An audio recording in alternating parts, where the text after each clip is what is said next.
Hey everyone, hope you're doing great. Welcome back to my channel. In today's video, we'll dive into what if Naruto gained a power that even Superman couldn't stop. Smash that subscribe button, and be sure to peek at the description below. Let's begin. The end of the world didn't smell like sulfur or fire.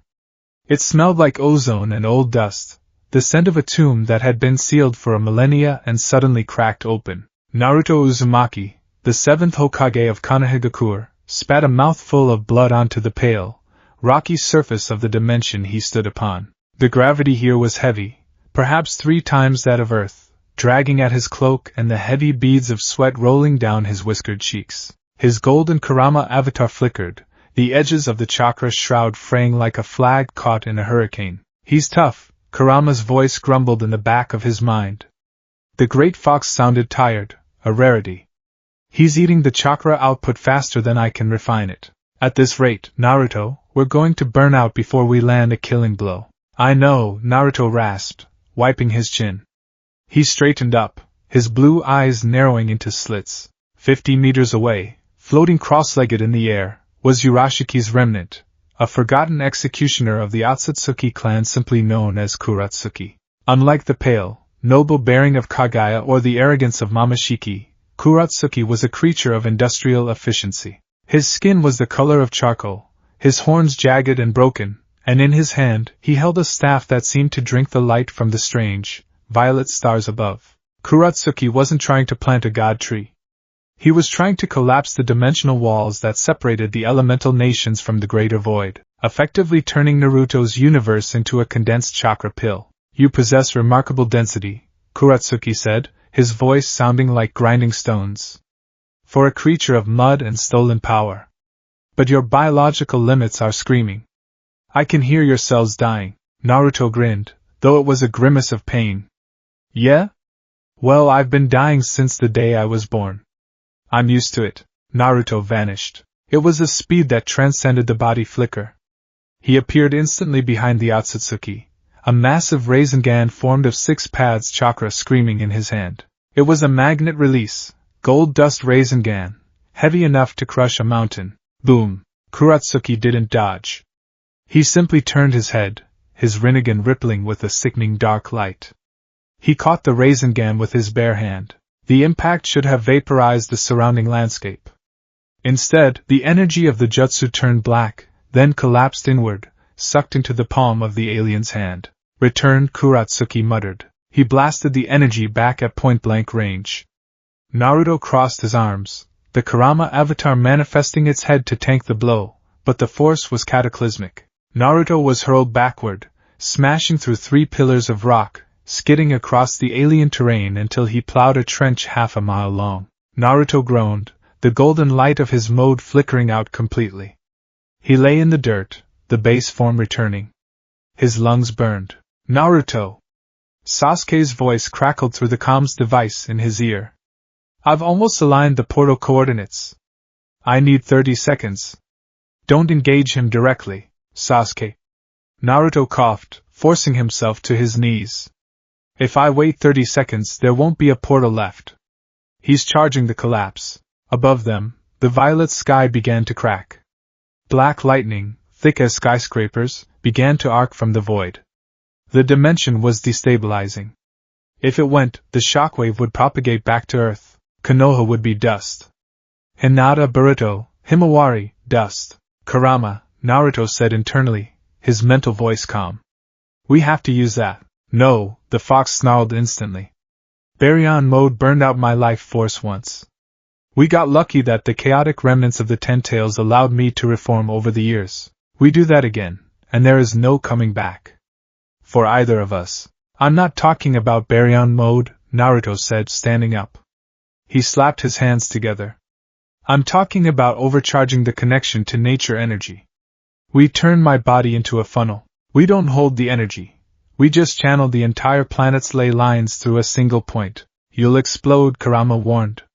You will become a living bomb. If I aim it right, Naruto said, his eyes bleeding into the cross pattern of Sage of 6 Paths mode, I can punch a hole in him and the technique he's charging.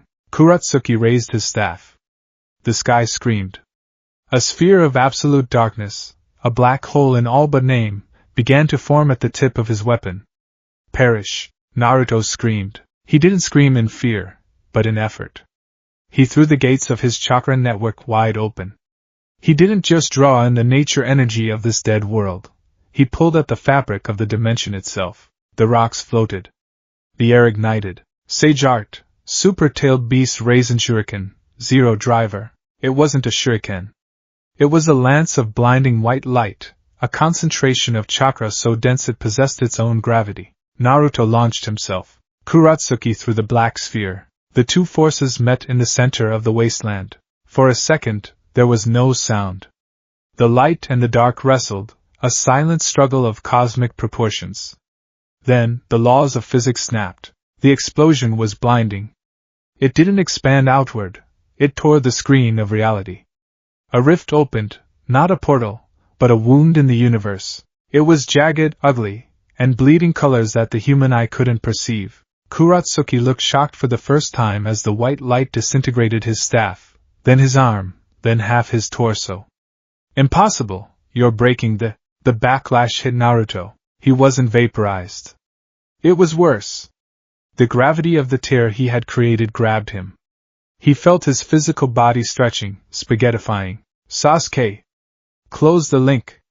Naruto roared into his comms. Do it now! Naruto, no! Sasuke's voice was frantic. Protect the village! Naruto let go of his resistance. He let the vacuum take him.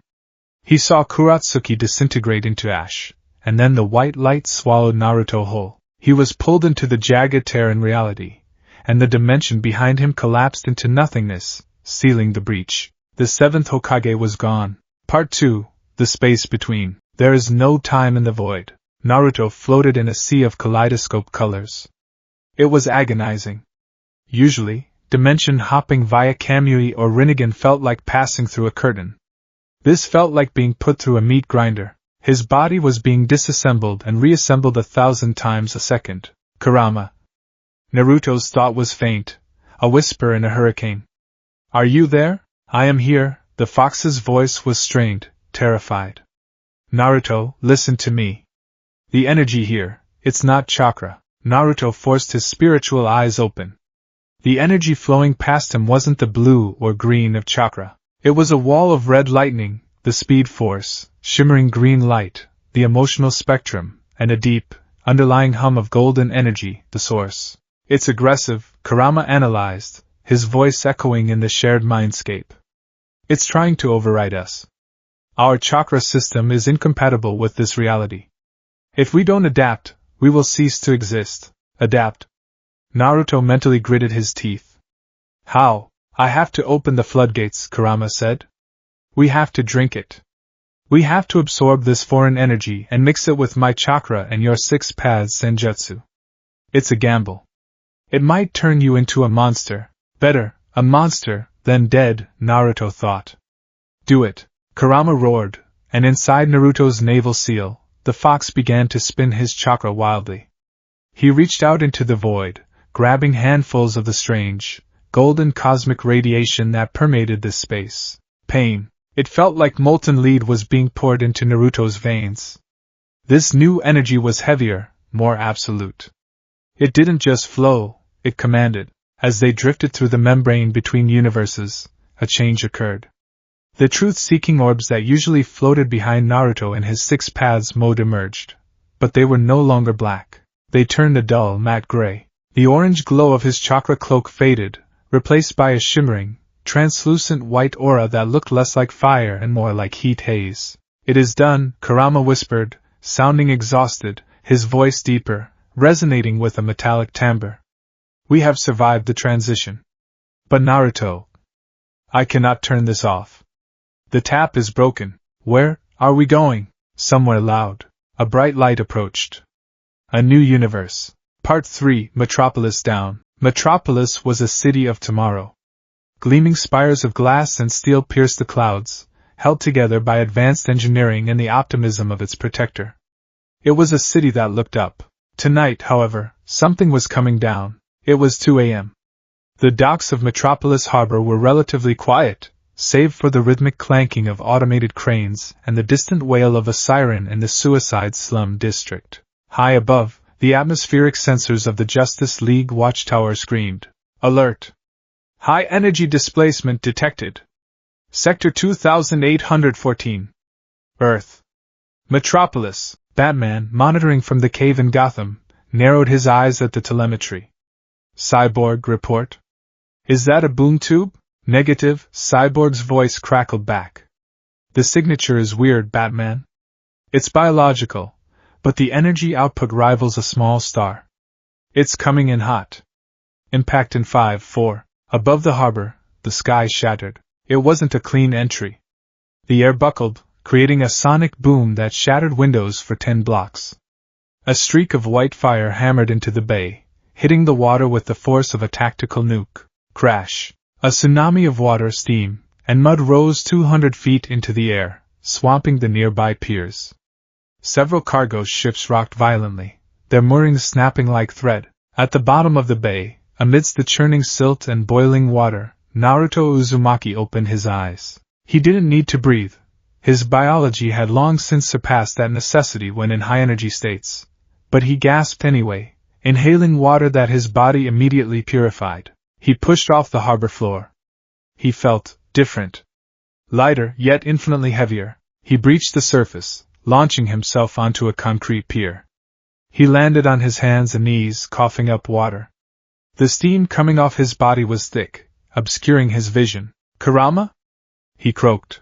"I'm sleeping," the fox grunted, his voice sounding distant. "Processing the intake. You're on your own for a bit.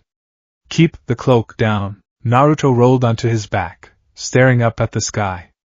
It was the wrong color. The stars were in the wrong positions. And the moon. "The moon is whole," Naruto whispered.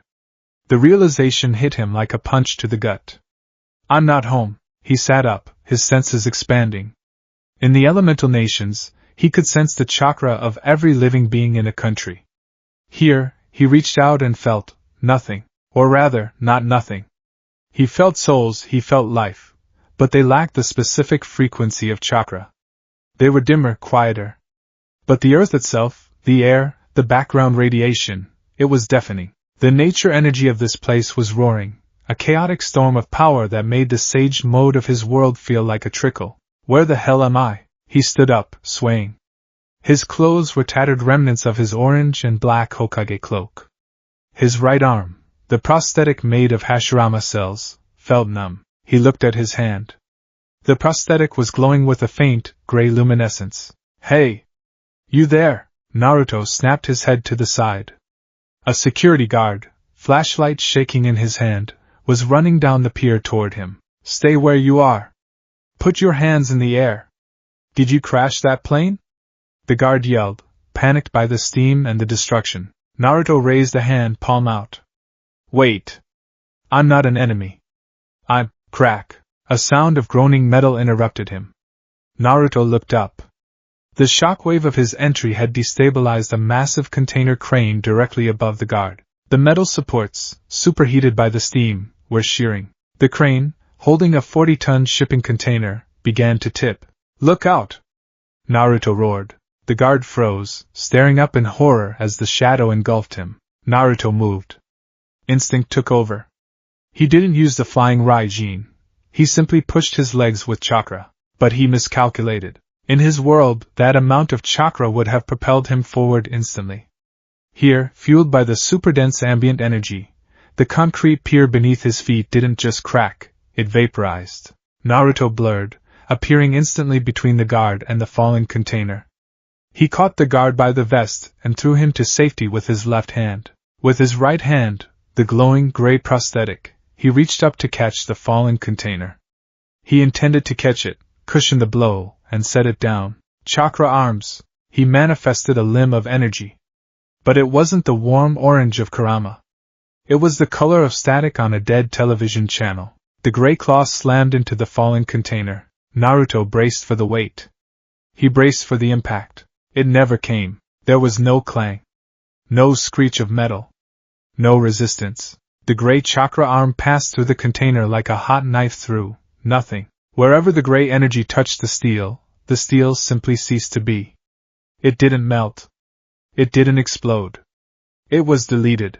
The container, now missing its entire bottom half, lost its structural integrity and collapsed into two separate pieces that fell harmlessly on either side of Naruto. The massive crane arm above, touched by the tip of the chakra claw, vanished into thin air, leaving a perfect, smooth spherical bite mark in the metal structure. Silence. The guard, sprawling on the ground 10 feet away, stared with eyes wide as dinner plates. He looked at the wreckage, which wasn't wreckage, but rather a mathematically perfect void where metal used to be. Naruto stood there, his arm extended, the gray chakra flickering like a glitch in reality. He looked at his hand. He hadn't felt the weight. He hadn't felt anything. What? Naruto whispered, horror creeping into his voice. What did I just do? He retracted the chakra. The gray light faded, but the prosthetic arm remained gray, looking like stone. A siren wailed in the distance, getting closer. Blue and red lights reflected off the low clouds. Freeze!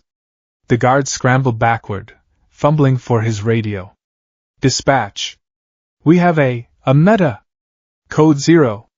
Send the. Naruto looked at the guard. He didn't want to fight. He couldn't fight. If he touched this man, would he erase him too? I'm sorry, Naruto said, his voice rough. He leaped. Again, the power was wrong. He meant to jump to the top of the warehouse.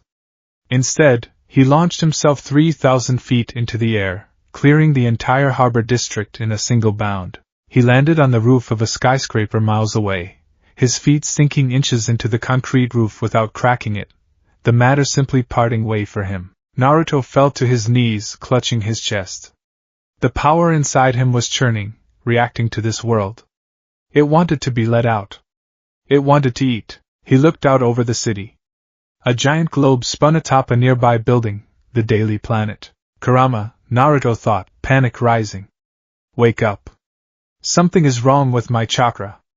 I tried to grab that box and I deleted it. No answer from the fox. Naruto sat alone on the edge of the roof, in a city of aliens and gods, looking at his hands. He was the 7th Hokage.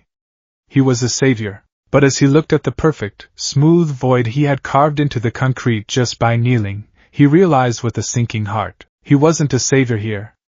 He was a glitch. Part 4, The Watchtower. Playback complete, Batman said, his voice gravelly. On the massive monitor of the Justice League Watchtower, the footage from the Metropolis Harbor security feed played on a loop. It showed the blur of motion, the falling container, and then, the erasure. Superman hovered behind Batman, his arms crossed, his cape drifting in the artificial gravity. Wonder Woman and Flash stood nearby. He saved the guard, Superman said softly. His first instinct was to protect. He also violated the law of conservation of mass, Batman countered, typing rapidly on the console.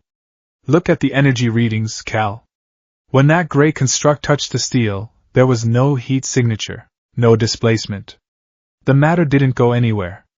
It just stopped existing. Like Darkseid's Omega beams? Flash asked, looking nervous. Worse, Diana said, leaning forward. Omega beams track and destroy. This feels like unmaking. It is an energy signature I have never seen, not even in the sphere of the gods. He's fast, too, Flash added. That jump? That wasn't super strength leaping. That was spatial distortion. He shortened the distance between point A and point B. Superman looked at the freeze frame of Naruto's face. The whiskers, the headband with the leaf symbol, the look of genuine confusion and horror as the container vanished. He's scared, Superman said. He didn't mean to do that. A scared meta with the power to delete matter is a walking nuke, Batman said. We need to bring him in. Containment protocols. No, Superman turned, floating toward the teleporter. He's lost. If we corner him, he might panic. And if he panics, and that power lashes out, I'll go, Superman said firmly. I'll talk to him. Clark, Diana warned. Be careful. If that energy ignores durability. I know, Superman said, his expression grim. If he hits me, I might not come back. Then take backup, Batman insisted. No. That will look like an ambush. I'll go alone. Superman stepped onto the pad. Keep a lock on him. If things go south, bring the heavy hitters. Part 5, The Encounter. Naruto sat in the lotus position on the gargoyle of an old Gothic cathedral in the center of Metropolis. He was meditating, trying to enter his inner world, trying to filter the aggressive nature energy out of his system. It was working, slowly. He had managed to suppress the gray glow, pulling it deep into his core. But the effort was making him sweat. Whoosh! The wind changed. Naruto opened his eyes. He didn't turn around. You're loud, he said. For someone who flies without an engine, floating 10 feet behind him, arms at his sides, was a man who looked like a statue of a god brought to life. The red cape, the blue suit, the S-shield. Naruto had faced Kaguya, Momoshiki, and Madara. He knew power, but this man didn't feel like power. He felt like a concept. He felt like the sun. He had no chakra, but his physical presence was so dense it felt like a mountain was hovering behind Naruto. My name is Superman, the man said. His voice was calm, reassuring. I saw what happened at the harbor. Naruto stood up slowly, turning to face him. He kept his hands visible. I didn't mean to break that crane. Or whatever I did to it. I know, Superman said. He drifted closer, landing softly on the roof ledge. He was taller than Naruto, broader. You saved that guard. That tells me you're not here to hurt anyone. I'm not, Naruto said. I just want to go home. I'm from a long way away. I can tell. Your energy signature doesn't match anything in our database, Superman said. He extended a hand. Come with me. We have a place where you can rest, where we can figure out what's happening to you. If you stay out here, people will get hurt. Naruto looked at the hand. It was a gesture of peace, but his instincts were screaming. Danger. This man is an alien. He is strong. If he attacks, you die. I can't go with you, Naruto said, stepping back. I can't control this right now. If I touch you, I can handle it. Superman smiled confidently. I'm pretty durable. You don't understand, Naruto said, panic rising again. The gray energy flared around his fingers. It's not about being tough. Superman moved. He didn't attack. He reached out to place a reassuring hand on Naruto's shoulder to calm him down. It was a move he had done 1,000 times with panicked civilians. Don't! Naruto shouted. He threw his arm up to block the contact, a reflexive taijutsu motion. The gray chakra flared. Superman's hand connected with Naruto's forearm. ZZT. There was no shockwave. No sound of impact. Superman's eyes widened. He jerked his hand back with a speed that whipped the air into a frenzy. He stared at his hand. The glove was gone. The skin on his fingertips was gray, flaking away into dust, revealing raw red flesh underneath. For the first time in years, the man of steel felt pain. Not the dull ache of a punch from doomsday, but the stinging, terrifying sensation of a part of him simply leaving. Naruto stared at Superman's hand, then at his own. I told you, Naruto whispered, stepping back toward the edge of the roof. I told you I can't stop it. Superman looked up, his expression hardening. The pain was fading, his healing factor kicking in, but the shock remained. That energy had bypassed his bioelectric aura. It had ignored his invulnerability. Who are you? Superman asked, his voice losing some of its warmth. I'm Naruto Uzumaki, the shinobi said. The wind picked up, whipping his tattered cloak.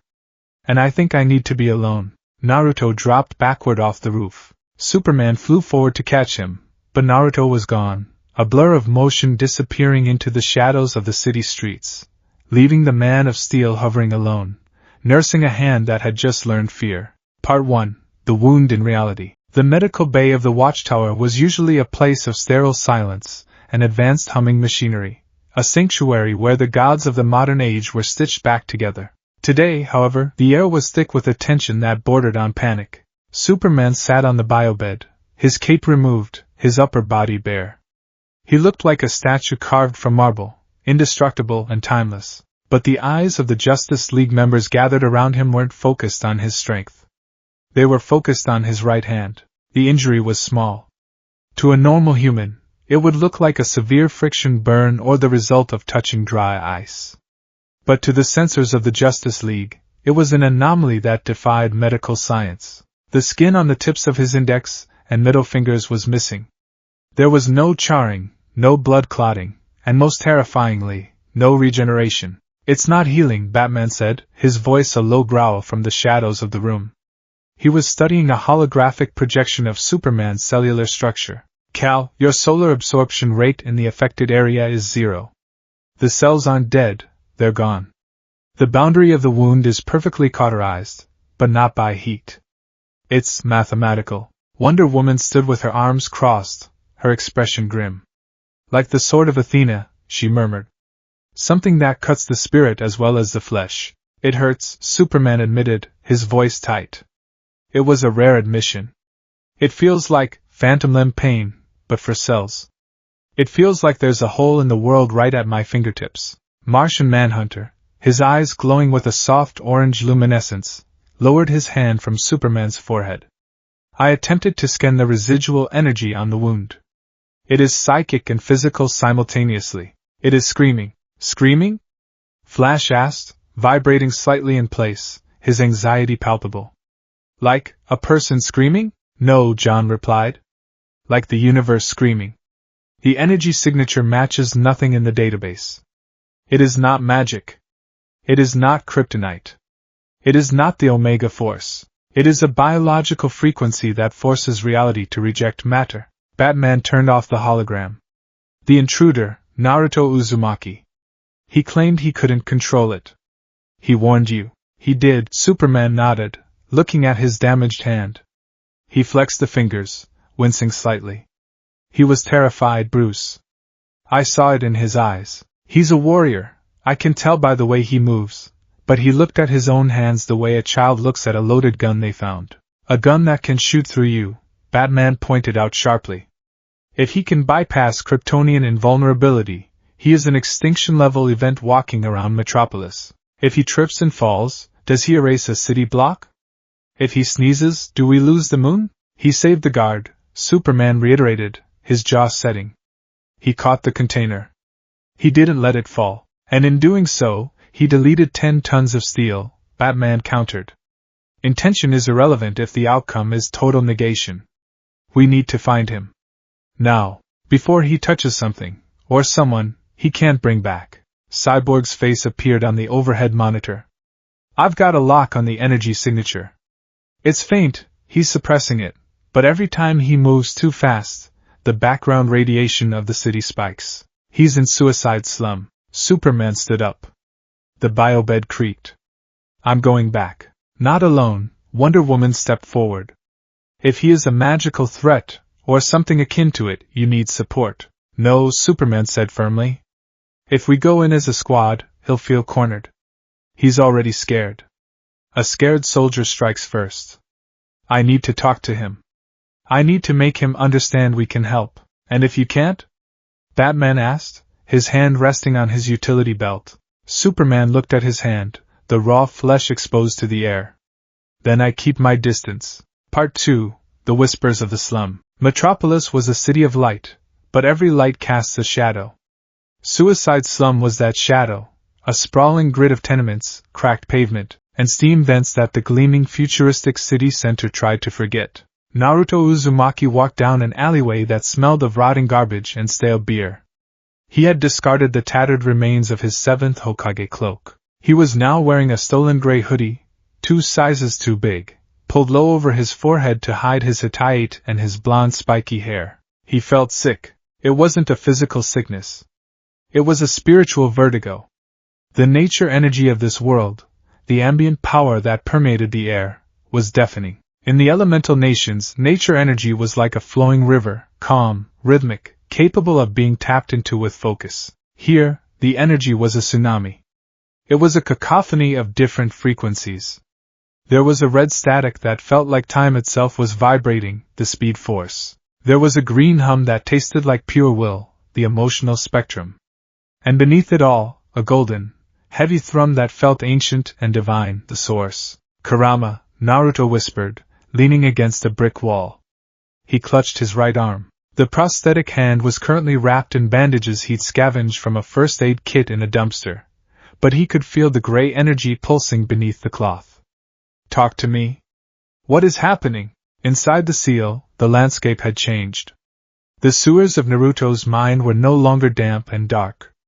The water had turned a shimmering, metallic silver. The bars of the cage were gone, replaced by a swirling vortex of black and white ink. Kurama lay in the center of this new world, his massive fox form looking denser, his fur shifting between orange and a dull, matte-ash color. I am analyzing, Kurama's voice boomed, but it sounded different, less guttural, more resonant. Naruto, we are not just in a different dimension. We are in a different conceptual framework. English, Kurama, Naruto hissed, watching a police drone fly overhead. He pressed himself deeper into the shadows. Chakra is the connection of physical and spiritual energy, Kurama explained. It creates miracles by bending the rules of reality. But here, the rules are absolute. The energy of this universe doesn't like to be bent. It fights back. So why am I deleting things? Because your body is a singularity now, the fox said gravely. To survive the transition through the void, I had to evolve your 6 paths senjutsu. I had to make you heavier than the void. Now you are effectively a walking truth-seeking orb. Your chakra doesn't interact with matter anymore, it overrides it. You are imposing your own reality onto this one. When you touch something with high emotion or high output, the universe simply yields. Naruto looked at his bandaged hand. Can we turn it off? I am building a filter, Kurama said. A new seal. But it takes time.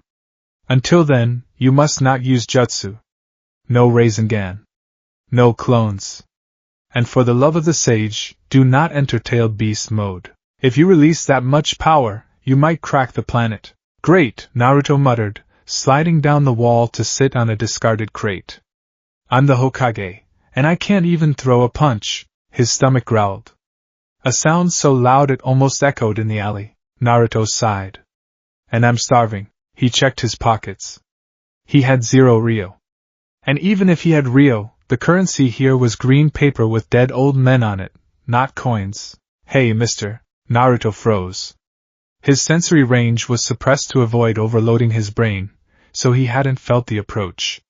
He looked up. Standing at the mouth of the alley was a kid, maybe 10 years old. He was wearing dirty sneakers and an oversized basketball jersey. He held a half-eaten pretzel in one hand. You look like you just went 10 rounds with Atom Smasher, the kid said, taking a bite of the pretzel. Naruto blinked, the universal translation of his chakra making the words clear. Atom Smasher? Is that a wrestler? The kid laughed. Nah, he's a hero. JSA? You ain't from around here, are you? No, Naruto said, forcing a smile. It was the smile that had disarmed Gaara, Obito, and Nagato. I'm drifting. The kid studied him for a moment, street smarts warring with curiosity. Then, he tore a piece of the pretzel off and held it out. Here. You look like you need it more than the rats. Naruto hesitated. He reached out with his left hand, his flesh and blood hand, taking the bread carefully. Thanks, kid. I'm Naruto. Billy, the kid lied. Or maybe he didn't. You hidin' from the capes? The capes? The League. The supers. I saw the drone. They only send those into the slums when they lookin' for something big. Naruto ate the pretzel piece in one bite. It was salty, greasy, and the best thing he had ever tasted. Yeah. I guess I am. Did you do something bad? The kid asked, stepping closer. Naruto looked at his bandaged right hand. He thought of the man in the blue suit, looking at his disintegrated fingers. I hurt someone. I didn't mean to. But I hurt him. The kid shrugged. Accidents happen. My dad broke a guy's jaw once 'cause he slipped on ice. Didn't mean to. Naruto chuckled softly. This was a bit more than a broken jaw. Suddenly, the ground shook. It wasn't an earthquake. It was a heavy, rhythmic thudding. Mechanical. Tum. Tum. Tum. Oh crap, the kid whispered, his eyes going wide. Gang. At the end of the street, a vehicle turned the corner. It looked like a tank mixed with a spider. It hovered slightly off the ground, glowing with ugly, crackling red energy. Following it were 6 men in heavy armor, carrying rifles that looked far too advanced for Earth technology. Search the sector. One of the armored men barked. His voice was amplified. The energy spike was here. Boss Moxie wants the source.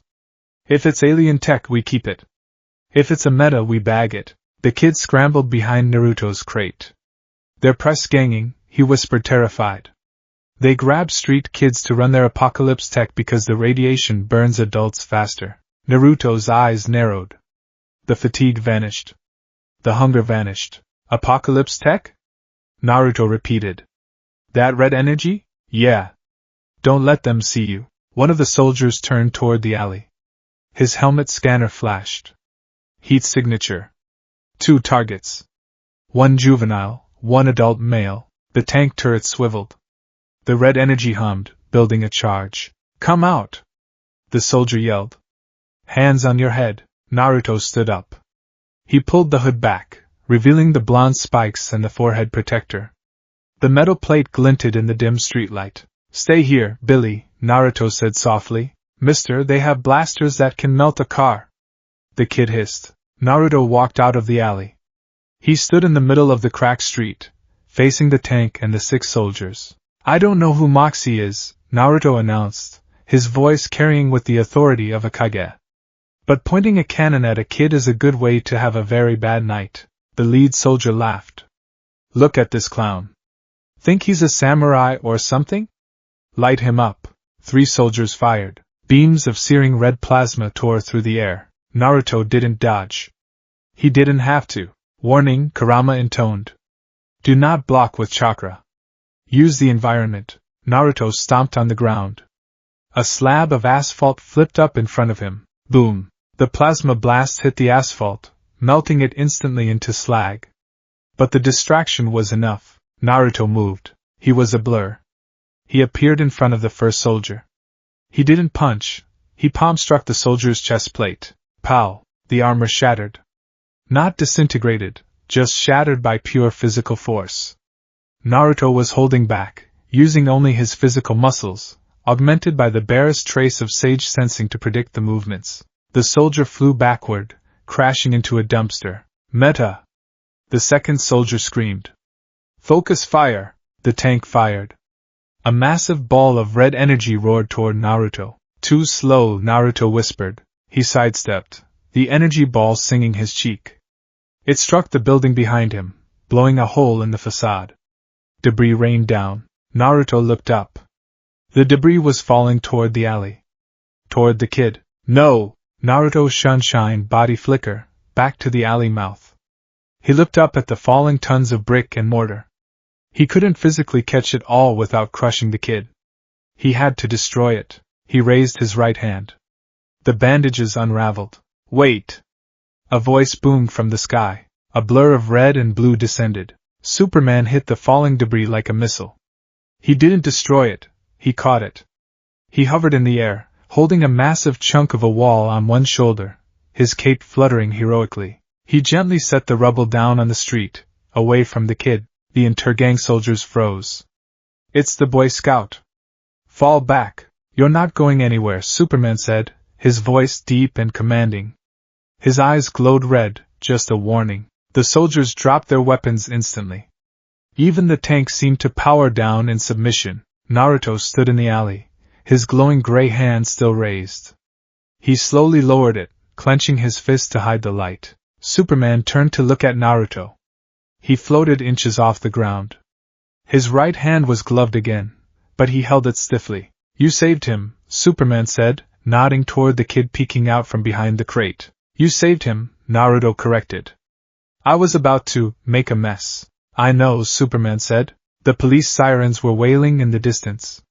The intergang soldiers were already being zip-tied by the Flash, who had arrived in a blur of lightning, dismantled their weapons, and was now leaning against the tank eating a candy bar. Sup, Flash waved at Naruto, though he kept his distance. Naruto looked at Superman.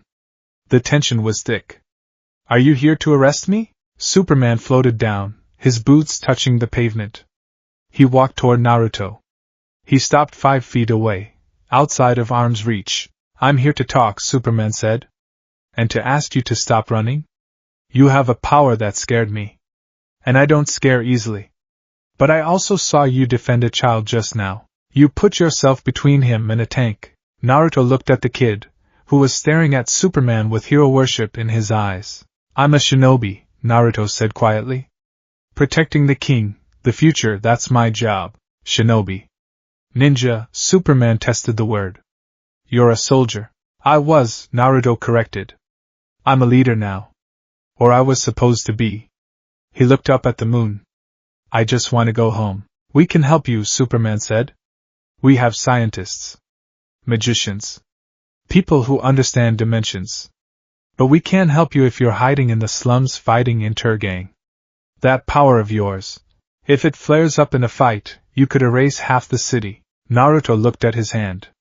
The gray glow was pulsing, syncing with his heartbeat. Your friend, the bat. He wants to lock me up, doesn't he? He wants to have a plan, Superman admitted. He prepares for the worst. I hope for the best. Come to the watchtower. Not as a prisoner. As a guest. We'll figure this out. Naruto closed his eyes. He sensed the intent. Superman was telling the truth. There was no deception in this man. He was painfully, annoyingly honest. Kurama? Naruto asked internally. The alien is sincere, Kurama grumbled. And he is right. We cannot fix the seal with dumpster scraps. We need resources. But be warned, if they try to cage us, I will burn this station of theirs to ash. Understood. Naruto opened his eyes. Okay. I'll come. But if you try to put cuffs on me. No cuffs, Superman promised. Just answers. Part 3, The Glass Cage. The watchtower was a marvel of engineering, but to Naruto, it felt sterile. It lacked the wood and stone warmth of Konoha. Everything was metal, light, and holograms. They brought him to a containment suite. It wasn't a cell, it had a bed, a table, and a window looking down at the earth, but the walls were reinforced with energy fields. Naruto sat on the edge of the bed.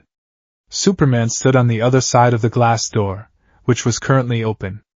Batman was there, too, standing further back, his cowl hiding his eyes. We ran a scan on your physiology when you teleported up, Batman said, his voice modulated. You're human, genetically. But your cellular structure is saturated with an unknown energy. And you have a second biosign inside you. Naruto touched his stomach. That's Kurama? A parasite? Batman asked. A partner, Naruto glared. Watch your mouth, Superman interjected. We're not here to interrogate you about your biology. We want to know about the energy. The gray light. What is it? Naruto took a deep breath. In my world, we use chakra.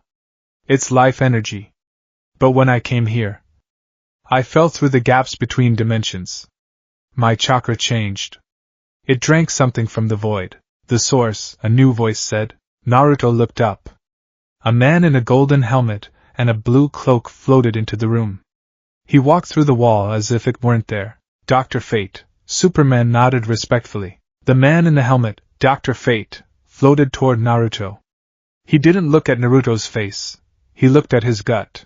The Lords of Order are disquieted, Fate said, his voice echoing as if two people were speaking at once. This boy is an anomaly.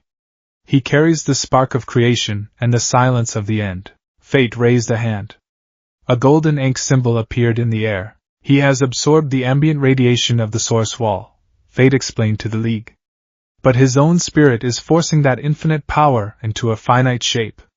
He is converting potential into rejection. When he strikes, he is not destroying matter. He is denying the concept of the matter he touches. Batman stiffened. Reality warping. On a tactile level, Fate clarified. He is a walking eraser. If he were to touch the Earth with the intent to destroy, he could sever the planet's gravitational bind to the sun. The room went silent. Naruto looked at his hands, trembling. I don't want to destroy anything. I just want to stop it. You cannot stop a river by asking it to wait, Fate said. You must build a dam. Or a canal. Fate looked at Naruto. The entity inside you, the fox. It is weaving a new seal. But it is struggling. The energies of this universe are too chaotic. Can you help him? Superman asked. I can assist in stabilizing the vessel, Fate said. But the power is his now. It has bonded to his soul. He can never go back to being what he was. He is a conduit for the truth. Naruto stood up. What does that mean? Truth? Fate drifted closer. The eye slits of the helmet glowed. It means, Naruto Uzumaki, that lies cannot exist in your presence. Illusions, constructs, even the laws of physics, if you deny them, they vanish. You are the maelstrom of truth. And that makes you the most dangerous being in this sector. Batman stepped forward. If he's that dangerous, we need to put him in the Phantom Zone until we can reverse it. No, Superman stepped between Batman and Naruto. We don't imprison innocent people, Bruce. He's not a person right now, Batman argued. He's a loaded weapon. I am a person, Naruto shouted. He slammed his hand on the table. He forgot to hold back. The gray energy flared. The table, made of hardened titanium alloy, didn't dent. It vanished. In an instant, the space where the table existed became a vacuum. The air rushed in to fill the void with a loud crack of thunder.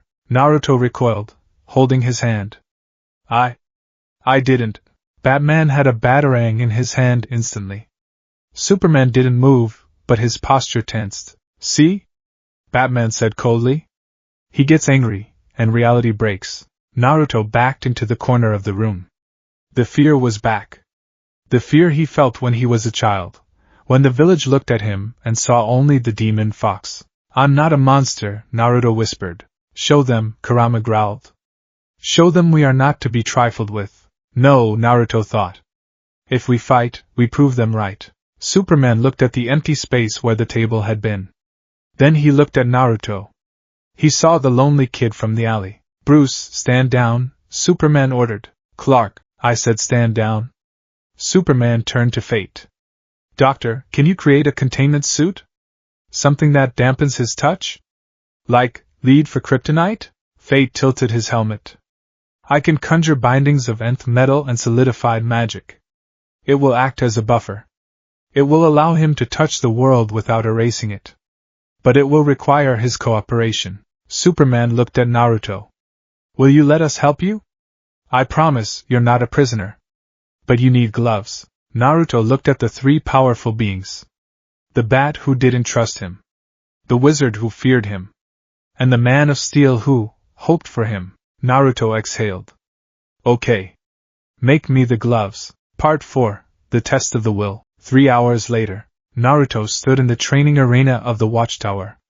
He was wearing a new outfit provided by the League, a sleek, black tactical bodysuit that could stretch. But over his hands and forearms, he wore heavy, golden gauntlets etched with glowing runes. Dr. Fate had forged them from the raw materials of the Tower of Fate.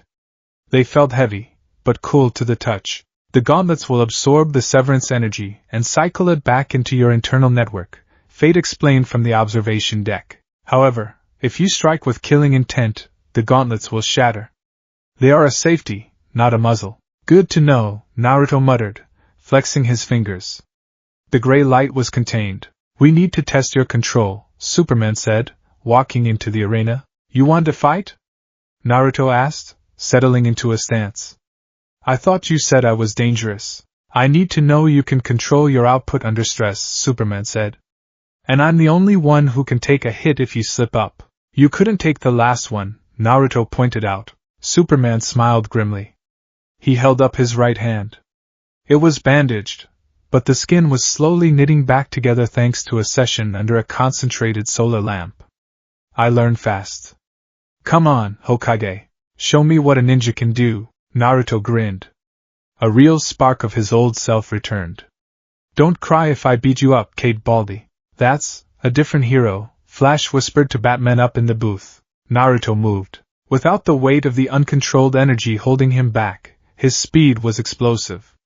He used body flicker, appearing instantly above Superman. He threw a kick. Superman blocked it with his forearm. Boom! The impact shook the entire station. Superman slid back a few inches, his eyebrows raising. Strong. I'm just getting started. Naruto spun, using the momentum to launch a barrage of shadow clones. Poof. Poof. Poof. 50 Narutos filled the room. Clones? Batman noted. Solid mass constructs. Incredible. The clones swarmed Superman. The Man of Steel moved at super speed, tapping them lightly. Each tap dispelled a clone. But the clones were coordinated. They grabbed his cape, his boots, trying to pin him down. The real Naruto charged a Rasengan. It was blue, normal chakra.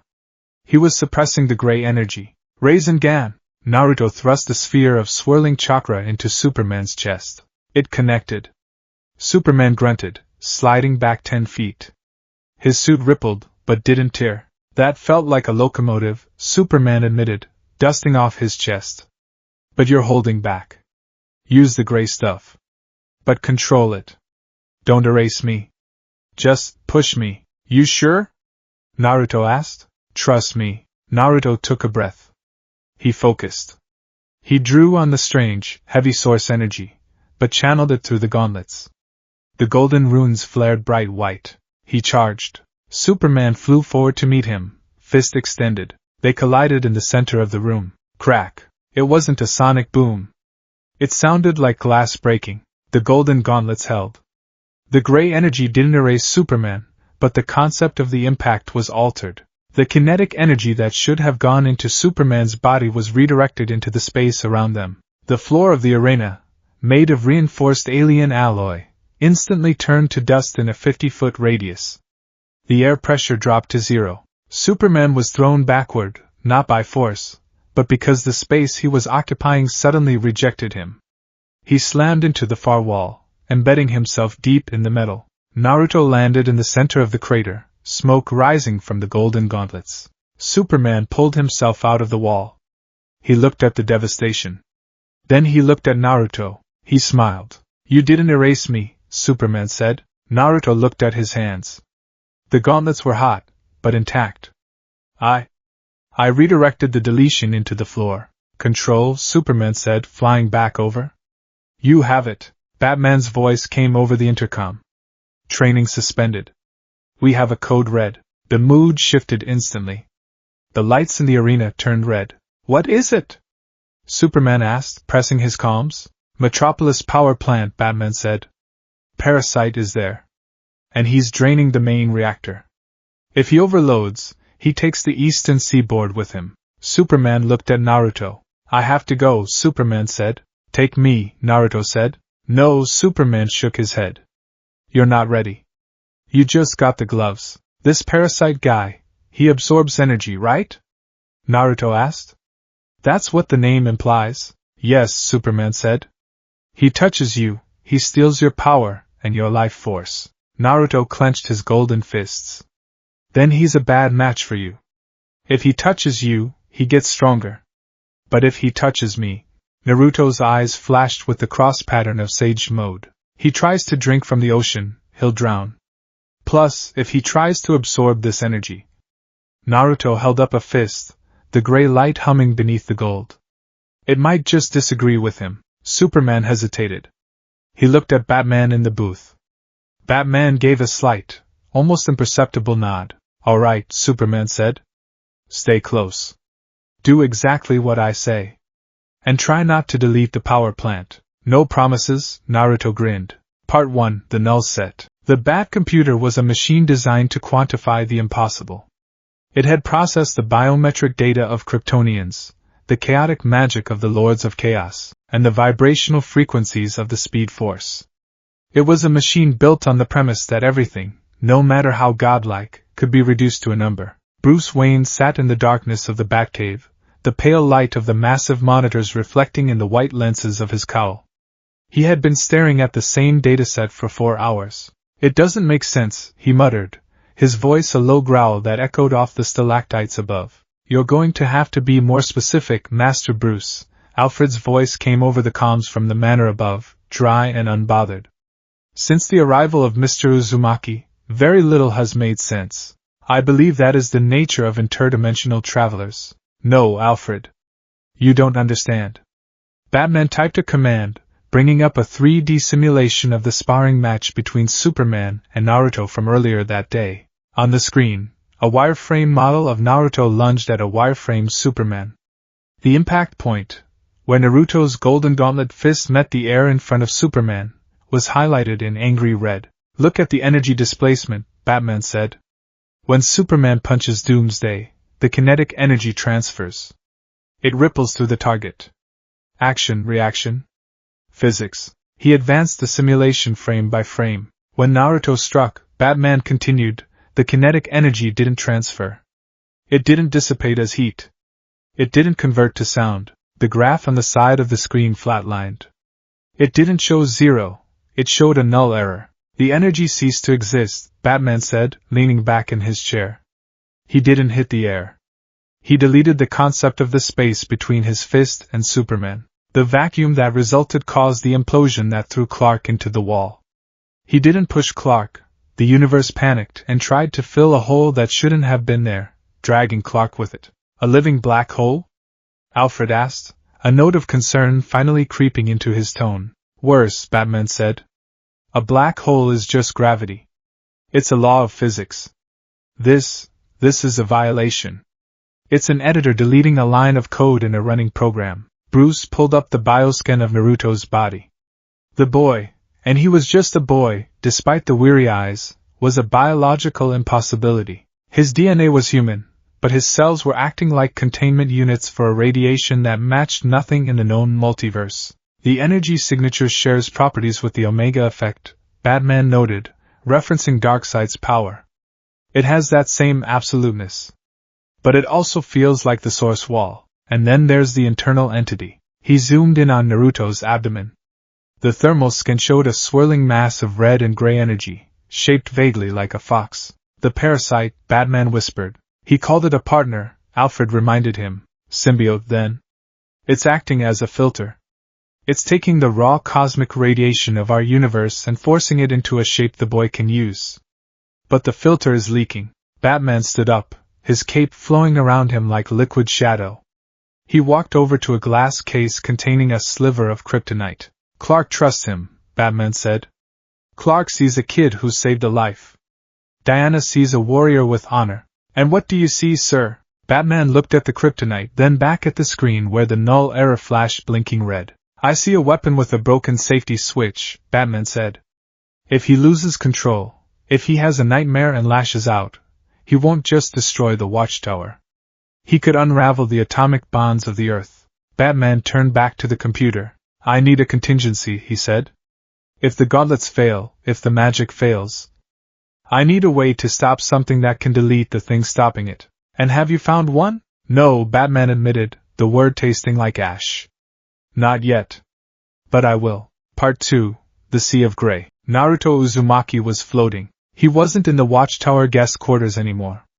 He wasn't in the bed with the synthetic sheets that felt too smooth against his skin. He had sunk deep into his subconscious, fleeing the overwhelming noise of the outside world. His inner world had always been a sewer. A representation of how the village saw him, trash, hidden away in the dark. Over the years, as he and Kurama bonded, the sewer had become brighter, cleaner. Now, it was unrecognizable. Naruto stood on the surface of a vast, endless ocean. But the water wasn't water. It was a thick, viscous liquid that swirled with heavy currents of metallic gray and static gold. The sky above was no longer the dark masonry of the seal. It was a kaleidoscope of nebulae, shifting colors of red lightning and green wool. Kurama? Naruto called out. His voice didn't echo. The air was too heavy. I am here, the voice rumbled. Naruto turned. The cage was gone. The massive gate that had once held the Nine-Tails back was dissolved, its bars turned to dust floating in the air. Kurama lay curled upon a raised dais of white stone. The fox had changed. He was larger, his fur longer and shifting constantly like windblown grass. The orange was dull, overtaken by the same gray luminescence that plagued Naruto's hand. The fox's eyes, usually a slit of blood-red malice or determination, were now purple, rippling with the pattern of the Rinnegan, but distorted. You look terrible, Naruto said, walking across the water. The liquid felt cold against his feet. You are one to talk, Kurama huffed, resting his massive head on his paws. Your spirit is fraying, Naruto. Every second we exist in this universe, the pressure increases. It is like being at the bottom of the ocean without a submarine. Naruto sat down next to the fox's massive nose. He leaned back against the fur, seeking comfort. Dr. Fate gave me gloves. They help. Band-aids, Kurama scoffed. They suppress the output, but they do not solve the intake. We are still drinking it in. The source. The speed force. The emotional spectrum. It is all flooding into your chakra network. So, what do we do? Naruto asked, looking up at the chaotic sky. I can't just stop being a ninja. I can't stop using chakra. It's who I am. We have to evolve, Kurama said. Or rather, you have to remember. Remember what? Look deeper, Kurama said. We are not alone in here. Naruto sat up. He scanned the horizon of his mindscape. In the distance, sitting on the surface of the gray ocean, was a figure. A man floating cross-legged, holding a staff. Super Gramps? Naruto whispered. He stood up and ran. He ran across the metallic water, his heart pounding. It was Hagoromo Otsutsuki, the sage of six paths. The man who had given him the power to save the world. But as Naruto got closer, he slowed down. This wasn't the Hagoromo he remembered. The sage looked transparent, fading, like a ghost caught in a strong wind. His staff was cracked. The truth-seeking orbs that usually formed the halo behind him were gone. Grandpa Sage! Naruto yelled, stopping a few feet away. What are you doing here? Did you come with us? Hagoromo opened his eyes. They were tired. Ancient beyond measure. I am a memory, Naruto, Hagoromo said. His voice sounded like it was coming from underwater. I am the imprint of the chakra I left within you. But in this new world, that chakra is dying. Dying? Naruto panicked. No way. We're strong. We survived Kagaya. Kagaya was of our world, Hagoromo said gently. She was bound by the laws of Ninshu. The laws of chakra. This place, this reality, operates on different laws. Here, gods are not made of chakra. They are made of fundamental concepts. Hagoromo raised a hand. It flickered, almost vanishing. My time is short. The connection to the Pure Land is severed. I cannot guide you anymore. But I can explain what is happening to you. Naruto fell to his knees. Why am I deleting things? Why can't I touch anything without it breaking? Because, my boy, Hagoromo said, you have achieved the true yin-yang release. Shinan Maidan. Naruto blinked. True yin-yang? I already have that. I used it to heal Kakashi's eye and Guy's leg. No, Hagoromo shook his head. That was creation. Yin to create form from nothing, yang to breathe life into form. That is the power of a creator. It is the power to add to reality. The sage pointed at Naruto's chest. But you fell through the void. You were exposed to the space between realities, the place where things do not exist. And to survive, you absorbed that nothingness. Hagoromo's expression turned sorrowful. You no longer possess the power of creation, Naruto. You have inverted the cycle. Yin now denies form. Yang now stills life. You do not add to reality anymore. You subtract from it. Naruto stared at his hands. I subtract. Absolute severance, Hagoromo named it. When you apply your chakra, you are not hitting the target. You are severing the target's connection to the laws of physics that allow it to exist. Durability, mass, energy. You cut the strings. That sounds like a villain's power, Naruto whispered, tears stinging his eyes. That's destruction. It is only destruction if you use it to destroy, Hagoromo said firmly. It is also the power to remove. To remove sickness. To remove corruption. To remove the chains that bind. The sage began to fade rapidly, his form turning into mist. Wait! Naruto reached out. How do I control it? How do I stop it from eating everything? You must stop trying to be a shinobi of the elemental nations. Hagoromo's voice faded to a whisper. You must stop fighting the currents of this world. Do not reject this universe, Naruto. Accept it. If you fight the ocean, you will drown. If you become the ocean. The figure of the sage dissolved completely into the gray water. Naruto, Kurama's voice cut through the silence. He is gone. Naruto stayed on his knees, staring at the spot where the ghost had been. I don't want to be the ocean, Naruto whispered. I just want to be Naruto. That is not an option anymore, Kurama said, rising to his full height. The sage is right. We have been trying to suppress this energy, treating it like a poison. That is why it is volatile. We are building pressure. So what? I just let it loose? No. We assimilate it, Kurama growled. We stop using my chakra as a shield. We mix it. We take this source energy, and we make it ours. We dye it orange. Naruto stood up. He wiped his face. His expression hardened. Okay, Naruto said. We make it ours. Part 3, The Concrete Jungle. Waking up was a jolt. Naruto gasped, sitting up in bed in the watchtower. He was drenched in sweat. The golden gauntlets were still on his hands, humming softly. The door to his room chimed.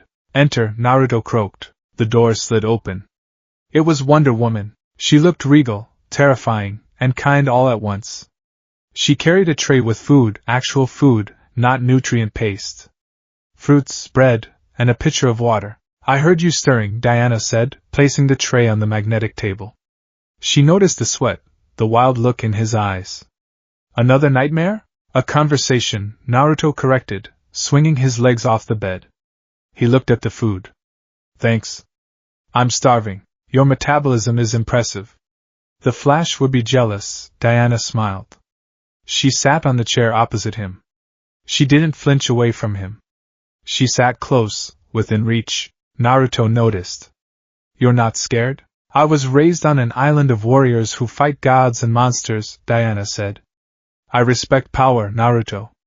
But I do not fear it. Fear makes your hand shake. And a shaking hand makes mistakes. Naruto grabbed an apple.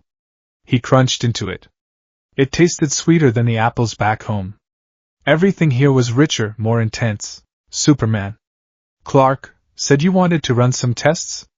Naruto asked with his mouth full. Not tests. Training, Diana corrected. Batman is analyzing the data. Fate is meditating on the metaphysical implications. But you are a warrior. And a warrior learns by doing. She stood up. Get dressed. We are going down to the surface. Metropolis? No, Diana shook her head. Metropolis is made of glass and people. Too fragile. We are going somewhere where you can't break anything that matters. Part 4, The Salt Flats. The teleportation sensation was instantaneous. One moment, the sterile air of the watchtower. The next, blinding white heat and dry wind. They arrived in the Bonneville Salt Flats. Miles and miles of flat, white nothingness under a harsh blue sky. Utah, Diana announced. Empty. Flat. And lifeless. Naruto shielded his eyes. Why are we here? Because here, Diana said, drawing her sword, a blade that shone with divine light. You can let go. She pointed the sword at him. Fate's gauntlets are a crutch, she said sternly. They keep you safe, but they keep you ignorant. Take them off. Naruto froze. Are you crazy? If I take them off and lose control, I could delete you. I am Diana of Themyscira, daughter of Hippolyta. I am protected by the blessings of the Olympian gods, she said, her voice rising with challenge. Do you think your power is the only absolute in this world? Try to delete me, little shinobi. Naruto felt a spark of irritation. She was mocking him. Goading him. You don't know what this feels like, Naruto snapped. It feels like my hands are hungry. Then feed them, Diana commanded. Take them off. She lunged. She didn't use her full speed, but she was fast. Too fast for a normal human. She swung the flat of her blade at his head. Naruto ducked instinctively. Stop it! She swung again, a low sweep. Naruto jumped. Take them off! Diana shouted. She shield bashed him. Clang. The impact against the golden gauntlets sent Naruto skidding back across the salt. The vibrations rattled his teeth. You are fighting with one hand tied behind your back, Diana lectured. You are afraid of yourself. And because you are afraid, the power controls you. You must assert dominance over it. She sheathed her sword and raised her fists. The bracelets of submission gleamed. The entity inside you, the fox. He is a beast of instinct, yes? He's a partner, Naruto gritted his teeth.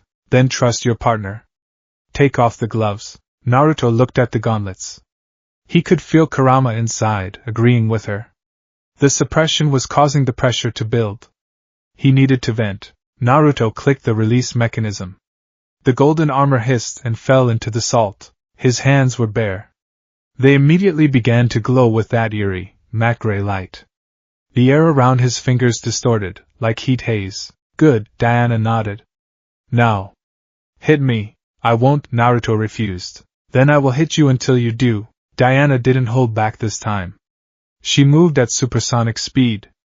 A shockwave of displaced air hit Naruto before the fist did. Wham! Naruto took the punch to the gut. He flew back 100 yards, tumbling through the salt crust. He coughed, tasting blood. His healing factor, charged by the new energy, snapped his ribs back into place instantly. But the pain was real. Is that the power of a Kage? Diana taunted from the distance. Naruto wiped his mouth. Okay. You asked for it. He didn't form a Rasengan. He didn't use a clone.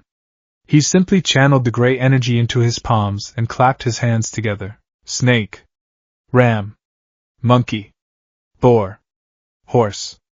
Tiger. Fire style. Fireball jutsu. But it wasn't fire. Naruto inhaled and exhaled a massive sphere of energy. But the energy was wrong. It was a ball of gray void. The fireball traveled across the salt flats. It didn't burn the air, it consumed it. A trench, 10 feet deep and perfectly smooth, appeared in the salt beneath the path of the sphere. Diana didn't dodge. She crossed her bracelets. The clash. The gray sphere hit the divine metal of the bracelets. For a second, the universe held its breath. The unstoppable force met the immovable object. The gray energy tried to erase the bracelets. The magic of the gods within the metal fought back, asserting its right to exist. Screech. The sound was hideous. Like metal tearing on a cosmic scale. Diana was pushed back. Her boots carved furrows in the salt. She gritted her teeth, her muscles straining. The gray sphere was gnawing at her defense, eating away at the divine shield. Yield! Naruto yelled, seeing her struggle. It's going to break them. Never! Diana roared. She slammed her bracelets together, creating a shockwave of divine energy. Boom! The gray sphere was destabilized. It collapsed in on itself, imploding with a soft pop that nevertheless sent a gust of wind strong enough to knock Naruto over. Silence returned to the desert. Naruto scrambled up, running toward Diana. Are you okay? Did I hurt you? Diana was kneeling in the salt. She was breathing heavily. She looked at her bracelets. The silver metal, usually pristine, was dull. There were microscopic hairline fractures on the surface. By Hera, Diana whispered. She ran a thumb over the metal. You damaged the Aegis. Naruto stopped, horrified. I told you. It breaks everything. Diana looked up. Instead of anger, there was a fierce grin on her face. It breaks everything, she agreed, standing up. Except you. What? You channeled it, Diana pointed out. You shaped it into a sphere. You fired it. And your lips did not vanish. Your lungs did not collapse. You contained the destruction within your own form. Naruto touched his chest. She was right. He had channeled the severance through his chakra network, converted it into a jutsu, and released it. And he was fine. I used the hand signs, Naruto realized. The signs mold the chakra. Even if the chakra is different, the mold still works. You are adapting, Diana said, dusting off her knees. You cannot stop the power from being destructive, Naruto. That is its nature. Fire burns. Water drowns. Your power severs. But if you control the shape of the blade, you control what it cuts. She walked over and picked up the golden gauntlets. She handed them back to him. Put them back on for now, she said. We go back to the watchtower. Batman will want to see the telemetry from that blast. And I believe. She looked at the sky, where the sun was beginning to set. Clark needs us. Part 5, The Escalation. Back in the watchtower, the atmosphere had shifted from clinical to urgent. When Naruto and Diana stepped off the teleporter pad, the red lights were pulsing rhythmically. Status report, Diana commanded, striding onto the bridge. Cyborg was at the central console. He looked stressed. It's bad, Diana. Parasite isn't just draining the power plant. He's evolving. Evolving how? He tapped into the experimental quantum reactor in Sector 7, Cyborg explained, pulling up a live feed. The screen showed the Metropolis power plant. It was a ruin. In the center of the wreckage stood a creature that looked like a nightmare. Parasite, usually a purple, hulking humanoid, had grown to 20 feet tall. His skin was crackling with blue and white energy. He was glowing so brightly the camera filters were struggling to compensate. He's absorbing ambient energy now, Batman said, appearing on the screen from the Batwing. He's not just touching things. He's sucking the latent electricity out of the air. He's a walking EMP. If he gets to the city center, he'll drain the bioelectricity of everyone in a 5-mile radius. Millions will die. Where is Superman? Diana asked. He's engaging, Batman said. But he can't get close. Parasite is radiating red sun radiation. He must have absorbed the solar filters from the labs. Clark is weakening every second he stays in the fight. On the screen, a small figure in blue and red was smashed through a cooling tower. Superman was moving sluggishly. Parasite laughed, a sound that shook the camera. More! Parasite roared. I want more! Naruto watched the screen. He saw Superman get up, stumble, and fly back into the fray, despite being drained. He's going to die, Naruto said. He's buying time, Diana said, her hand gripping her sword hilt. We need to deploy. Flash, Green Lantern, you're on search and rescue. Get the civilians out. Cyborg, try to hack the grid and cut the power flow to the sector. Batman, aerial support. And me? Diana asked. I will engage Parasite directly. He'll drain you too, Diana, Batman warned. He's a bottomless pit right now. I am not, a voice said. Everyone turned to Naruto. He was fastening the golden gauntlets. His face was set in a look that the shinobi world knew well. It was the look he wore when he faced pain. The look he wore when he faced Kaguya. My power, Naruto said. It doesn't add. It subtracts. Right, Diana nodded slowly. Yes, and Parasite. He's a cup that's overflowing, Naruto reasoned. He's trying to drink everything. Naruto looked at the screen, where Parasite was grabbing Superman by the cape. What happens if you pour acid into a cup? Naruto asked. Batman paused over the comms. The cup dissolves. Send me down, Naruto said. Naruto, you're not ready, Cyborg said. We just started testing. I did the fireball, Naruto interrupted. I didn't blow up. I can do this. He looked at Diana. You told me to trust my partner.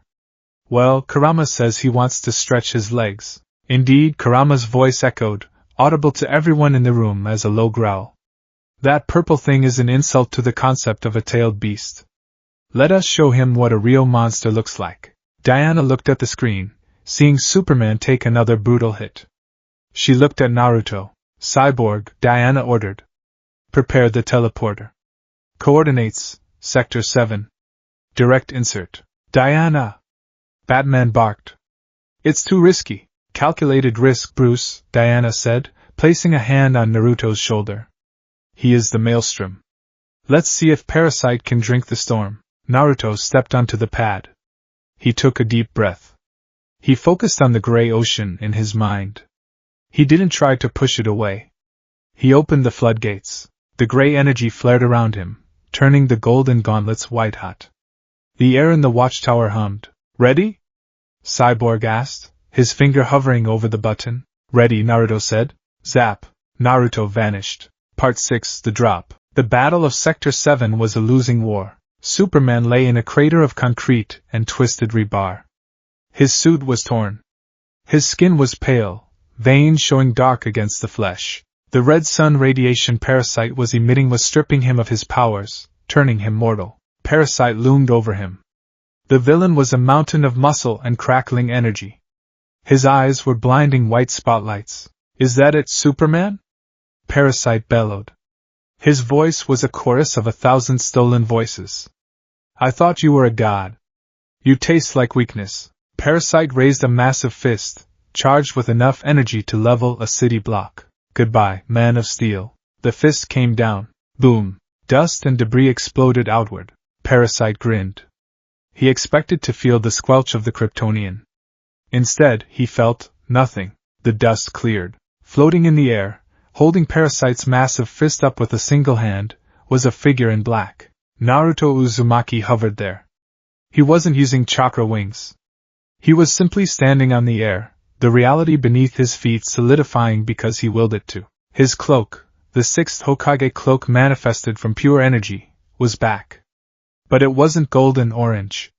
It was a shifting, translucent gray, like smoke trapped in glass. 9 truth-seeking orbs floated behind him, huming with the sound of a collapsing star. Naruto looked up at the 20-foot monster.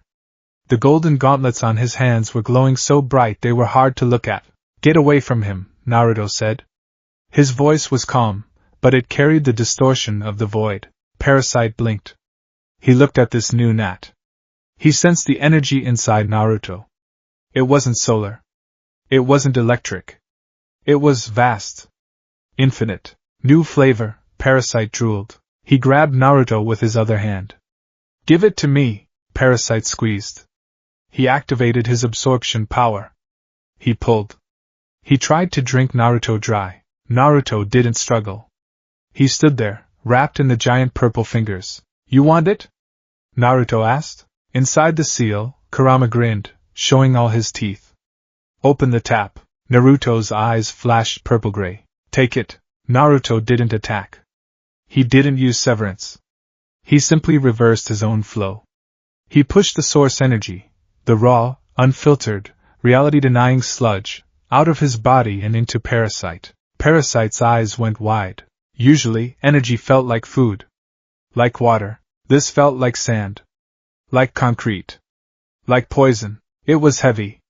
It didn't empower him, it weighed him down. It wasn't fuel. It was the concept of stopping. What is this?" Parasite screamed.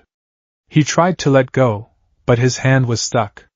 The energy was acting like a magnet. "It's called nature energy," Naruto said, floating out of the grip as Parasite stumbled back. "But not the nature you know. It's the nature of the void." Parasite clutched his chest. His glowing skin began to turn gray. The crackling blue energy turned into static. "It burns. Make it stop." "You have to let it go," Naruto instructed, landing next to the fallen Superman. He knelt down, checking Clark's pulse. It was weak. "Naruto?" Superman whispered, opening one swollen eye. "I got you," Naruto said.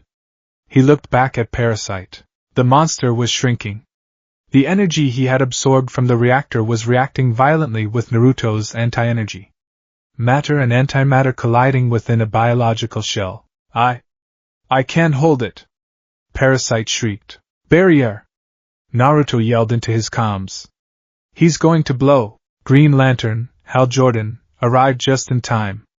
A green dome slammed down over Parasite. Naruto didn't rely on the lantern. He slammed his hands onto the ground. Earth-style mud wall. But it wasn't mud. A wall of gray, absolute solid matter erupted from the ground, curving over him and Superman. Kaboom! The explosion inside the lantern's dome was blinding. It was a release of quantum energy mixed with void radiation. When the light faded, the dome was gone. The Green Lantern was on his knees, panting, his rings smoking. The mud wall crumbled into dust. In the center of the devastation, Parasite lay unconscious. He was back to his normal human size, shriveled and gray, like a mummy. He was alive, but stripped of every ounce of stolen power. Naruto stood up. He staggered. The gray cloak flickered and vanished. He fell to one knee, the golden gauntlets hissing as they cooled down. Superman sat up, his healing factor kickstarting now that the red sun radiation was gone. He looked at the unconscious Parasite, then at Naruto. "You didn't kill him," Superman noted, sounding relieved. "I just fed him something he couldn't digest," Naruto panted. He looked at his hands. "I didn't break him. I just broke his connection to the power." Superman placed a hand on Naruto's shoulder. This time, Naruto didn't flinch. The gauntlets protected them. "You adapted," Superman said, a genuine smile returning to his face. "Good job, partner." Naruto looked up at the Man of Steel. For the first time since arriving in this terrifying universe, he didn't feel like a glitch. He felt like a ninja. Let's go home, Naruto said. I'm hungry again. Part 1. The hum of the machine. The metropolis morning did not break. It booted up. Unlike Konoha, where the dawn was heralded by the chirping of cicadas and the scent of damp earth, Metropolis woke with a low-frequency hum. It was the sound of 1,000,000 air conditioners, 100,000 electric vehicles, and the invisible web of data streams crisscrossing the sky. Naruto Uzumaki sat on the edge of the observation deck of the watchtower, looking down at the blue marble of Earth. He was tired. It had been 3 days since the incident with Parasite. 3 days of tests. 3 days of walking on eggshells. The golden gauntlets Dr. Fate had forged were heavy on his forearms, a constant physical reminder that he was dangerous. You're staring again, a mechanical voice said. Naruto didn't turn. He recognized the electromagnetic signature. Hey, cyborg. Victor Stone walked onto the deck. The red light of his cybernetic eye adjusted as he looked at the shinobi. Batman wants another scan of your chakra pathways. He thinks the severance energy might be fluctuating with your emotional state. Batman thinks everything is a bomb waiting to go off, Naruto muttered, resting his chin on his knees. In his defense, Cyborg said, leaning against the railing, the metal clinking softly, most things are. Especially around here. Naruto looked at his hands. The runes on the gauntlets glowed with a faint, steady pulse. Victor, does it ever go away? The feeling that you don't fit in your own skin? Cyborg looked down at his own hands, sleek, metallic, alien. He flexed his fingers, servos whirring. I don't know, man. Some days, I feel like a Ferrari. Other days, I feel like a toaster. But the skin is just hardware. It's the software that counts. My software is bugged, Naruto said dryly. I tried to eat ramen yesterday in the commissary. The chopsticks. I got frustrated because a noodle slipped. Just a split second of annoyance. What happened? The chopsticks didn't break, Naruto whispered. They just weren't there anymore. 1 second, wood. The next second, vacuum. Cyborg was silent for a moment. You deleted them. I deleted them, Naruto confirmed. If I had been holding a person's hand. But you weren't, Cyborg said firmly. And you aren't alone. Superman trusts you. Diana trusts you. And you? Cyborg looked at the bioreadings scrolling on his internal HUD. He saw the terrifying potential of the boy sitting in front of him. A living tear in the source wall. But he also saw the heart rate, steady, calm, lacking in malice. I trust the guy who stood in front of a tank to save a kid, Cyborg said. Booyah! Naruto managed a weak smile. Booyah! Suddenly, the red alert klaxon blared. It was a harsh, jarring sound that made Naruto flinch. Alert! Metropolis Sector 4. Code, Kryptonite. Code, Doomsday Class. Doomsday?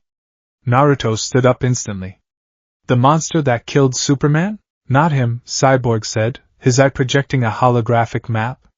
But the energy readings are off the charts. It's a concentrated kryptonite radiation spike. Someone is calling Superman out.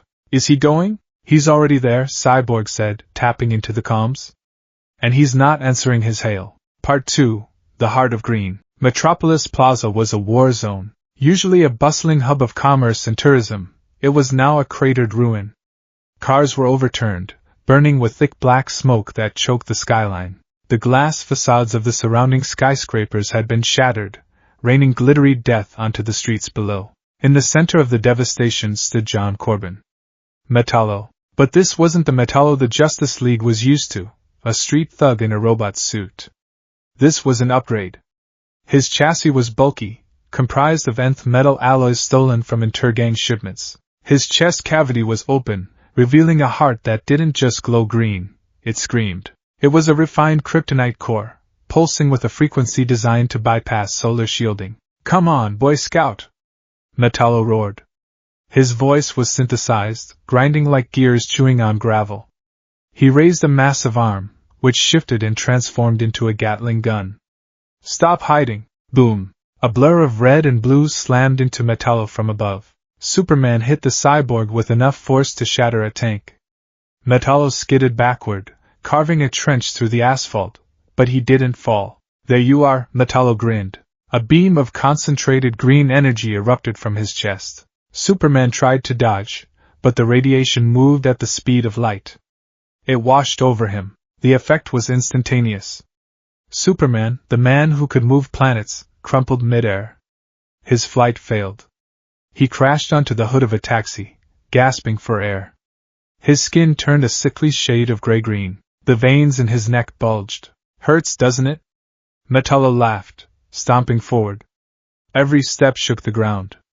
Luthor spent $1 billion on this core. It doesn't just poison you. It transmutes your stored solar energy into waste. I'm turning your own battery against you. Superman coughed, spitting blood. He tried to use his heat vision, but his eyes only flickered dimly. He forced himself up. Corbin, there are people in these buildings. Collateral damage, Metallo sneered. He aimed the Gatling arm. The barrel spun, glowing green. Just like me, he fired. These weren't lead bullets. They were kryptonite shards encased in depleted uranium. Superman crossed his arms to block the hail. CHK. The rounds impacted his arms. Usually, bullets bounced off. These dug in.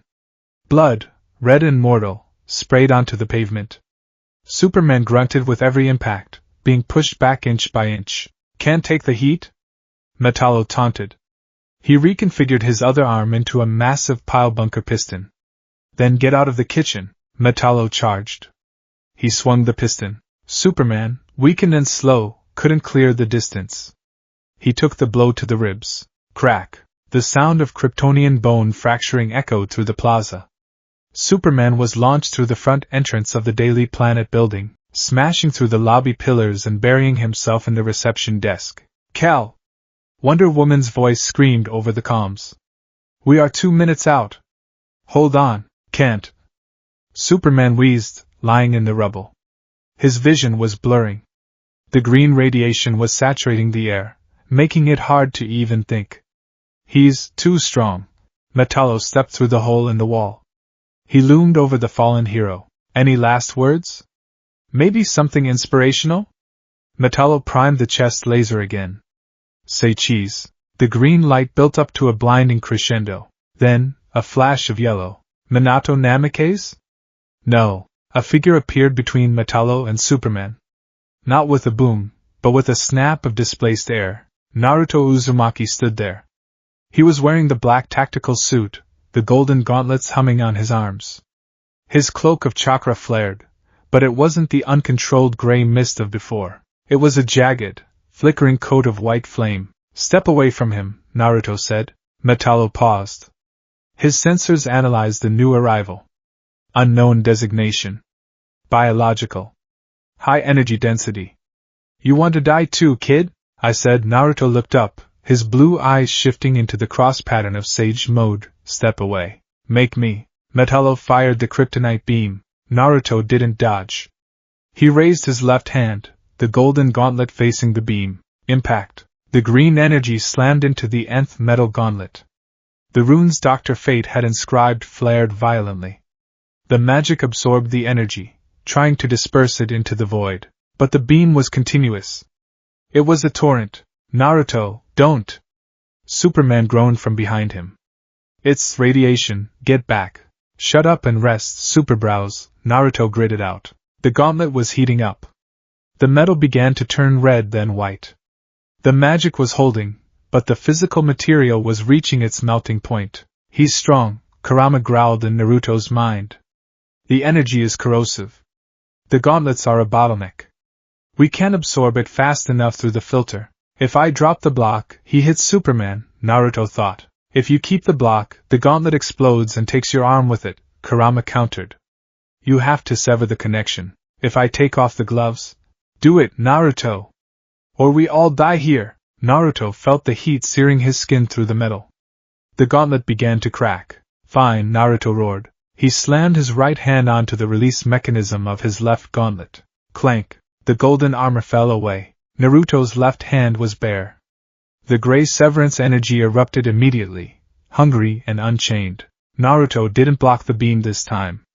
He swiped his hand through it. It was a motion like swatting a fly. The gray hand passed through the green beam. Silence. The beam didn't deflect. It was cut. The photons, the radiation, the energy, they simply ceased to exist at the point of contact. The beam was severed, the remaining energy dissipating harmlessly into the air. Metallo blinked behind his visor. What? Naruto was moving. He was inside Metallo's guard instantly. The speed was beyond sound. You like shooting poison? Naruto shouted. He aimed a palm strike at Metallo's chest, intending to shatter the kryptonite core. He wanted to break the glass, smash the rock, and disable the weapon. Rasengan! But he couldn't form a Rasengan. The energy was too volatile. It just coated his hand in a glove of absolute void. He struck. He meant to push. He meant to crack the armor. But when his hand connected with Metallo's chest plate, physics left the chat. There was no crunch of metal. There was no resistance. Naruto's hand passed through the nth metal armor, through the reinforced chassis, and through the mounting bracket of the kryptonite heart. It was like dipping a hand into water. Naruto's eyes widened. Wait, he tried to pull back. As he retracted his arm, the reality of what he had done settled in. Metallo looked down. There was a hole in his chest. A perfect, smooth, circular void. His armor was gone. The containment unit for the heart was gone. And the kryptonite heart itself. Half of the green rock had been erased. A smooth, flat surface remained where the crystal had been severed. My heart. Metallo gasped. The systems failed. The remaining kryptonite, now unstable and exposed without its casing, began to fracture. But the machine was dying. The power source wasn't just broken. The circuitry that connected it to the brain had been deleted. Metallo's arm, the Gatling gun, fell off. Not because it was cut, but because the shoulder joint no longer existed. The cyborg fell to his knees. The light in his eyes flickered. I can't feel. Metallo whispered. He fell forward. Clang. Silence descended on the lobby of the Daily Planet. Naruto stood there, his left hand smoking with gray mist. He was breathing hard. He looked at the fallen cyborg. He looked at the perfect hole in the chest. I didn't. Naruto stammered. I just wanted to break the glass. Behind him, Superman pulled himself out of the rubble. The radiation was gone, so his strength was returning, slowly. He saw Metallo down. He saw the missing limb. He saw the hole. To Superman, it didn't look like a tactical disable. It looked like an execution. Part 3, The Red Cape. Naruto. The voice was low. It wasn't the friendly voice of Clark Kent. It was the voice of Kal-El, the last son of Krypton. Naruto turned. He hid his left hand behind his back, a child caught with a broken toy. He was going to kill you. I had to stop the beam. Superman stood up. He staggered slightly, but his posture straightened. His eyes were shadowed. You erased him, Superman said. He's a cyborg. Naruto defended, his voice rising in panic. He's a machine. I just took out the battery. He is a living man named John Corbin, Superman said, stepping over the debris. His brain is human. His soul is human. And you just put a hole through his life support. I didn't mean to. Naruto shouted. The gauntlets, they couldn't hold it. I had to take them off. Then you should have retreated, Superman said coldly. He was closing the distance. If you cannot control the weapon, you do not fire it. That is the first rule. Retreated? Naruto felt a spark of anger mixed with the fear. And let him turn you into green slush? I saved your life. You used lethal force, Superman stated. He was 10 feet away now. The air around him was beginning to heat up. The dust on the floor was levitating. You are unstable, Naruto. Batman was right. That power, it doesn't belong in a city. It doesn't belong in a child's hands. Don't look at me like that, Naruto warned, stepping back. I'm not a villain. Then stand down, Superman ordered. He held out a hand. Let me take you to containment. Before you erase someone else. Containment? Naruto laughed, a brittle, sharp sound. You mean a cage? I spent 16 years in a cage, Superman. I'm not going back. It's not a request. Superman moved. He didn't use his full speed. He was still recovering, but it was fast enough. He reached for Naruto's arm, intending to restrain him. Naruto's instinct screamed. Threat. High level. Naruto slapped Superman's hand away. The gray chakra flared. Miss. Naruto didn't connect, but the energy wave brushed Superman's bioelectric aura. Superman felt that sickening numbness again. The sensation of his invulnerability being ignored. It terrified him. And fear, in a being as powerful as Superman, translated into action. Enough! Superman roared. He didn't hold back this time. He threw a punch. It wasn't a planet-shattering blow, but it was enough to knock out a generic rogue. It was fast. It was heavy. Naruto crossed his arms. Bam! Naruto was launched through the back wall of the Daily Planet. He flew across the alleyway, crashing through the brick wall of the adjacent building, tumbling through an office floor, and smashing out the other side. He landed in the middle of the street, carving a groove in the asphalt. Ow! Naruto groaned, clutching his chest. His ribs were cracked. Kurama was already knitting them back together, but it hurt. He's serious, Kurama warned. He sees us as a threat like Kagaya. He's going to try to incapacitate us permanently. He's confused, Naruto argued, standing up. He thinks I murdered that metal guy. Does it matter what he thinks? Kurama snarled. Look up! Naruto looked up. Superman was hovering above the street. His eyes were glowing intense red. Stay down, Naruto, Superman warned. Don't make me hurt you. You already did. Naruto yelled back.